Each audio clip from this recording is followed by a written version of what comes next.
बुलढाणा जिल्ह्यातील मेहकर तालुक्यात सारशिव गावात मागण्यांकडे दुर्लक्ष झाल्याने तिघांनी पेनटाकळी धरणात जलसमाधी आंदोलन सुरू केले आहे। प्रशासनाकडून लेखी आश्वासन मिळेपर्यंत आंदोलन सुरू ठेवण्याचा इशारा देण्यात आला आहे।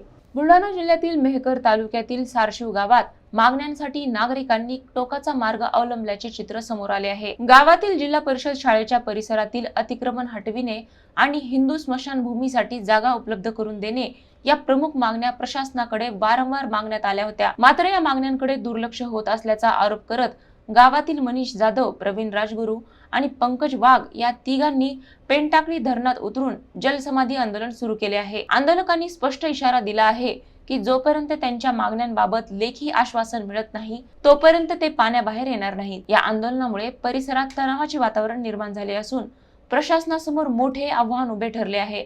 दरम्यान या गंभीर परिस्थितीची दखल घेऊन प्रशासनाने तातडीने तोडगा काढावा अशी मागणी नागरिकांकडून होत आहे।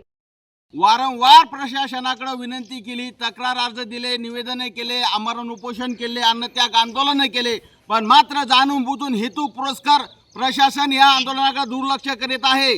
तरी शासनाकडे आमची मागणी आहे की तत्काळ हिंदू स्मशानभूमी जागा खुली करण्यात यावी व शाळाभोवतील अतिक्रमण खुले करण्यात यावे। या आमच्या लोकशाही मार्गाच्या संविधानाच्या मार्गाने आमच्या मागण्या सुरू आहे व आमच्या आंदोलन चालू आहे।